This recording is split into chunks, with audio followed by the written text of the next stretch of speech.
ফরিদপুর সদর উপজেলার ঐতিহ্যবাহী গেদ্দা দরগাবাড়ি জামে মসজিদের একটি কক্ষে সংরক্ষিত আছে দুষ্প্রাপ্য ও মহামূল্যবান কিছু সম্পদ।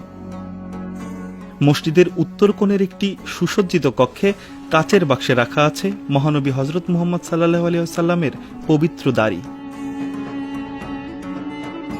হযরত আলী রহমতুল্লাহ আলাইহির গোফ মোবারক, হযরত ইমাম হাসান রাদিয়াল্লাহু তাআলা আনহু ও হযরত ইমাম হুসাইন রাদিয়াল্লাহু তাআলা আনহু এর জুলফ এবং বড় পীর হযরত শেখ সৈয়দ আব্দুল কাদির জিলানী রহমতুল্লাহ আলাইহির গায়ের জামা, হযরত শাহ মাদার রহমতুল্লাহ আলাইহির ফতুয়া। এছাড়া আছে হযরত শাহ আলী বাগদাদীর পাগড়ি, জায়নামাজ, তসবিহ ও খানা খাওয়ার বর্তন।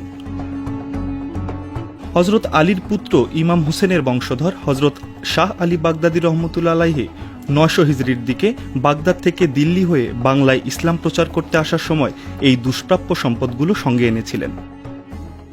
এরপর থেকে পবিত্র নিদর্শনগুলো ফরিদপুরের সদর উপজেলার এই মসজিদের বিশেষ কক্ষেই সংরক্ষিত আছে। ইতিহাস থেকে জানা যায়, সুলতানি আমলে বাংলাদেশে যে কয়েকজন মুসলিম সুফি সাধকের আগমন ঘটেছিল তাদের অন্যতম হযরত শাহ আলী বাগদাদী রহমতুল্লাহ আলাই। ইসলাম প্রচারের উদ্দেশ্যে বাগদাদ থেকে তিনি ৪০ জন আত্মীয়, ধর্মীয় সাধক ও শিষ্যসহ দিল্লি হয়ে ফরিদপুরের গেদ্দায় এসেছিলেন। স্থানীয় বাসিন্দাদের কাছে ঢোল সমুদ্র হিসেবে খ্যাত নদী তীরবর্তী জঙ্গলময় স্থান গেদ্দা, নদীর তীরেই অবস্থান করতেন শাহ আলী রহমতুল্লাহি আলাই এবং সেখানে একটি ঘরে ওই নিদর্শনগুলো রেখেছিলেন। তার আগমনের কারণে গেদ্দা বিশেষ স্থানের মর্যাদা পায়। ফরিদপুরের এই ঐতিহাসিক মসজিদে গিয়ে দেখা যায়, পুরনো মসজিদের অখণ্ড পাথরের তৈরি পিলার বা স্তম্ভ সহ অনেক নিদর্শন এখনো অক্ষত। নতুন মসজিদের ২ প্রবেশপথে পাথরের ৪টি পিলারের অংশবিশেষ শোভা পাচ্ছে। এছাড়া নতুন মসজিদের প্রদর্শনী কক্ষের সামনে পাথরের একটি ফলকে ফার্সি ভাষায় লেখা ১০১৩ হিজরি এবং সূরা জুমার আয়াত। এর থেকে অনুমান করা যায় শাহ আলী বাগদাদী রহমতুল্লাহ আলাইহির মৃত্যুর পর এখানে একটি মসজিদ নির্মাণ করা হয়। ফলকটি বর্তমানে নতুন মসজিদের পশ্চিম দেয়ালে লাগানো আছে।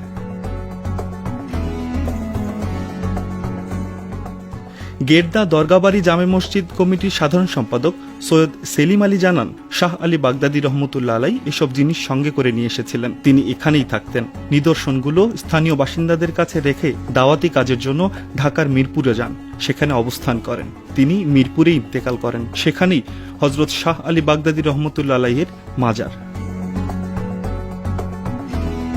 শাহ আলী বাগদাদী রহমতুল্লাহ আলাইহির বংশধর সৈয়দ আবু সালাম মোহাম্মদ আলম বলেন, এগুলো বছরে ৫ বার সাধারণ মানুষের জন্য উন্মুক্ত করা হয়।